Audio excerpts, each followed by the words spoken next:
This is the okra, and these are the beautiful flowers it produces before turning into okra. It is so beautiful in there. I'll get you a still shot. It's beautiful. It's like a burgundy velvet and such going on inside there. This is my lemon cucumber. This would be good ground cover in general, wouldn't it? There it is. Look. But right on the table here, I have my mint. This is a mosquito shocker. It's gotten pretty tall. This is what's left of the only surviving microtom tomato plant.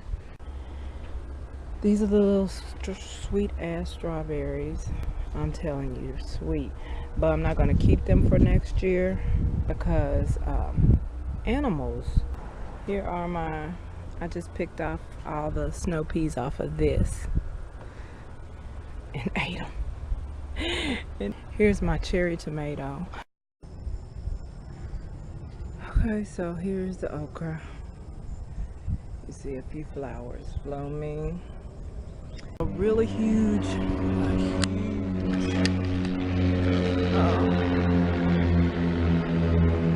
okra back here.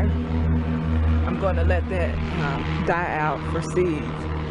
So I'm going to keep that one for seeds. But for the rest of them, I never let them get more than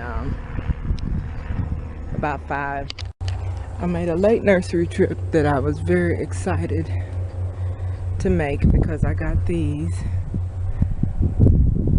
But this is going to replace my sugar next year. There's another stevia. It looks much healthier. I have it in the pot. I'm really upset this year about my Meyer lemon because I used to see little grasshoppers, you know, kind of perched on and having a good old time. But little did I know that grasshoppers actually eat your plants. So all these bitten leaves have been grazed on by damn grasshoppers. Calm down, airport. This is my cherry tomato. It's not, the leaves are happy, but the actual tomatoes aren't ripening really well. So, giving up on my snow peas. And this is one of the bastards that has been destroying my ish.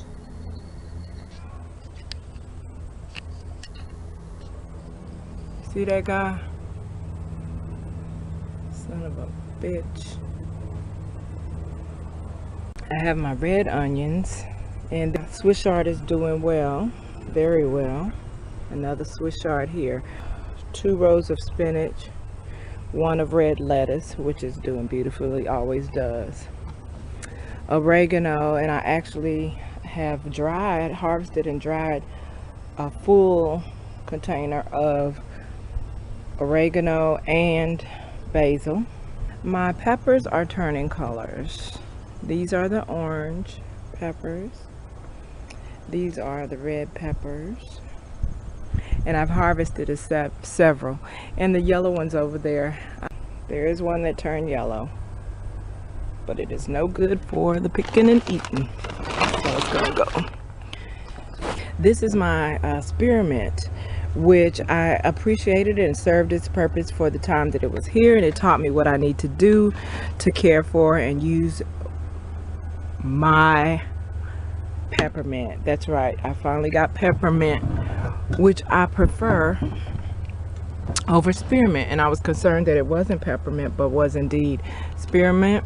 But because when I look visually, I was like, well, peppermint leaves look softer than spearmint leaves. Oh, let me get this. Yeah, I always thought peppermint leaves look softer than spearmint leaves. You know, they're more veiny and whatever. Anyway, I do love the peppermint leaves better. I was right. They are definitely more minty.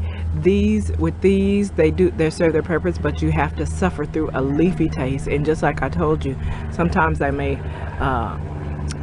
clip off a stem, and if I don't get to eating them right away, they'll kind of wilt just a little bit. They'll get a little weak, but they'll smell musty.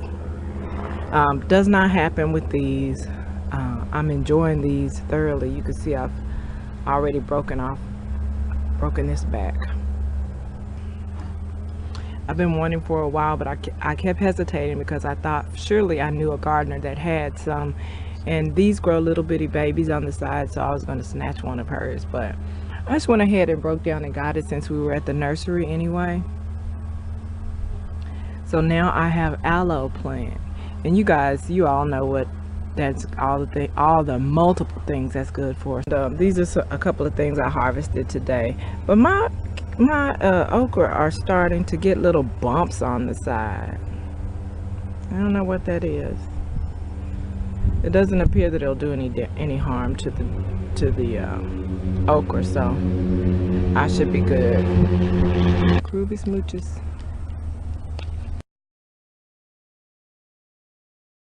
I will start by showing you my my now failed lemon cucumbers. I did get a handful of cucumbers on it. You can see, I think it got overtaken with powdery mildew, and I've just never dealt with that before. I think all you have to do is spray it with like baking soda spray mix or whatever. But anyway, you can see there were several cucumbers. There are tons of these that I was under the impression I was going to get later, but they never developed. And in fact, the ones that were on the vine remained small, or my two sole surviving kales. My okra is still producing. I'm just going to take a couple of these off. Second stevia plant, and I've harvested the first one, and I'm just waiting on it to dry so I can make sugar, my green sugar. Cherry tomatoes, these are really getting pretty huge. These are getting pretty huge. I'm guessing because, well, the few that are left, I'm guessing because I went through and I maybe cut off the tops that weren't going to produce anymore, and I guess it left plenty of opportunity for the ones left to use up all the nutrients. So they're really beefing up. Swiss chard is doing a beautiful job in the raised bed as opposed to on the side of the house that I just showed you. Oregano, basil. These are orange peppers. These are red. And on this other side are yellow. See down in there? Just to show you, I already told you what I was doing. But here is that's my stevia that I'm drying out to give that a shot. Probably won't be much of it once I get it all ground up, but anyway. So I have these three babies, and the reason why these are now inside are, for this one, I'm so mad I threw these dried leaves away, because maybe I could have potpourried them, because this is my mosquito shocker, and I have this out on the deck on the table because you know, if we're sitting out enjoying the deck, if it really does work, and that's if it really does work, since my scaredy cat plant was supposed to scare cats, and my cat loves it. And he doesn't eat, see, he's not even thinking about these other, He's not even thinking about these other plants. But you want to give mommy some love? So yes, but I want to give mommy some love though.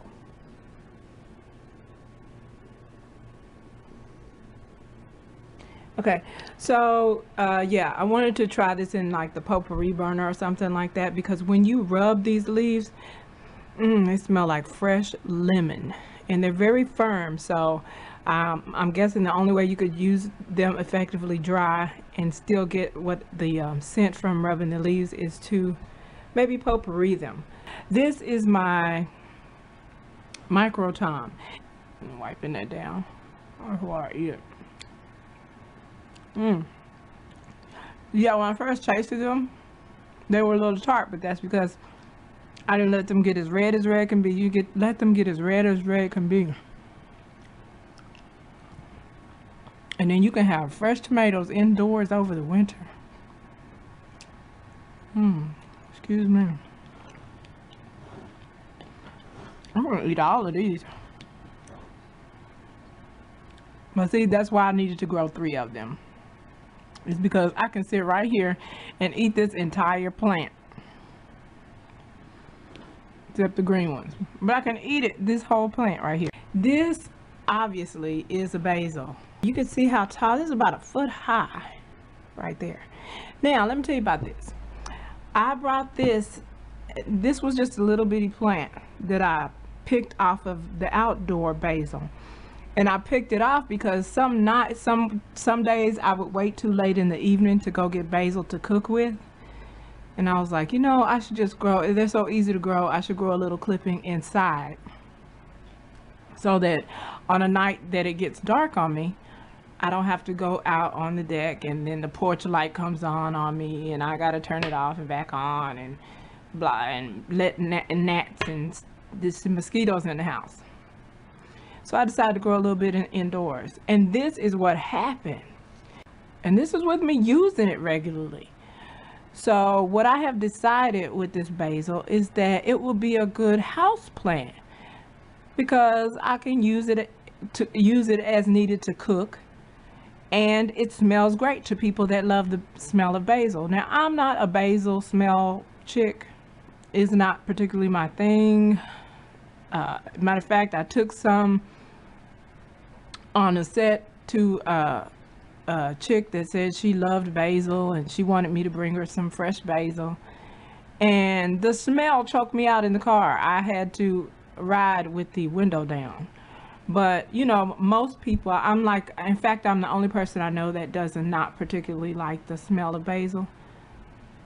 Anyway, to make a short story long, like I just did, I figured I could grow this in the house, use it as needed to cook with, and it could serve as an air freshener for the home, you know. So my house will be smelling like basil, which is not offensive to most people.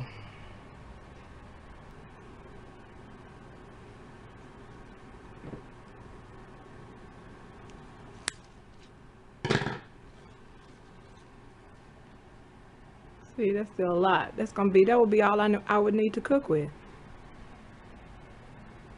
That's all I would need to cook with. It smells good. It just smells like outside ground, but it's just, it ain't no cilantro. Let me just say that much. Okay. So, yeah. Let me cut the rest of this down. I'll probably cut it down to there. Yeah. All right. Groovy smooches.